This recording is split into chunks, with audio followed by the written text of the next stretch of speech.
सप्तरी प्रहरीले ठूलो परिमाणमा प्रतिबन्धित लागु औषध गाँजा बरामद गरेको छ। प्रहरीले राजगढ गाउँपालिका वाडा नम्बर 4 बाट 1717 किलो गाँजा बरामद गरेको हो। को 1ख6503 नम्बरको टिपरमा गाँजा राखेर सप्तरीको पथरगाराबाट झुटकीतर्फ गइरहँदा विशेष सूचनाको आधारमा राजगढ गाउँपालिका 4 स्थित बेलिही चपेनाबाट ट्रक सहित चालक धनकुटाको शहीद भूमि गाउँपालिका वाडा नम्बर 3 बस्ने यमजित राईलाई प्रहरीले पक्राउ गरेका छन्। गाँजाको बोराको संख्या 56 वटा रहेको जिल्ला प्रहरी कार्यालय सप्तरीले जनाएको छ। 17 क्विन्टल 17 किलो रहेको सो गाँजा टिपरमा तल राखेर माथिबाट बालुवा गिटीले छोपिएका थिए। यस घटनाबारे विस्तृत जानकारी दिनुहुँदै जिल्ला प्रहरी कार्यालय सप्तरीका प्रहरी प्रमुख ढकेन्द्र खतिवडा। यहाँ स्वागत छ आजको यो प्रेस मिटमा। आज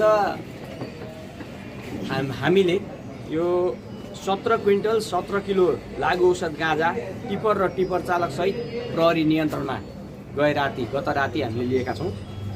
2081 8 महिना 3 गते अन्दाजी 21:45 बजेको समयमा यी प्रकार कल्याणपुर सप्तरीबाट प्रहरी डम्बर विश्वकर्माको कमानमा खटिएको प्रहरी टोलीले विशेष सूचनाका आधारमा जिल्ला सप्तरी राजगढ गाउँपालिका वडा नम्बर 4 बेली चपेना शनि मन्दिर स्थित भित्री सडक खण्डमा पत्थरगाडाबाट झुड्कीतर्फ जाँदै गरेको जिल्ला धनकुटा शहीद भूमि गाउँपालिका वडा नम्बर 3 बस्ने अन्दाजी वर्ष 33 को यमजित राईले चलाइ ल्याएको को 1ख6503 नम्बरको टिफर गाडीलाई चेकजाँच गर्ने क्रममा ढुङ्गा र बालुवाले छोपी छिपाई ल्याएको लागु औषध गाँजा 56 बोरा फेला परेकोमा नापतोल गर्दा उक्त बोराहरूमा 17 क्विन्टल 17 किलो 1.1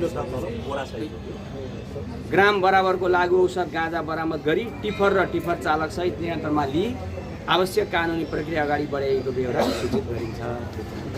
यसको बजार मूल्य त हामीले क्याल्कुलेसन गरेका छैनौँ। अन्तरम पर्थेन यहाँ त अवैध भएपछि मूल्य नहोला। थप अनुसन्धान भइरहेको प्रहरी प्रमुख खतिवडाले जानकारी दिए।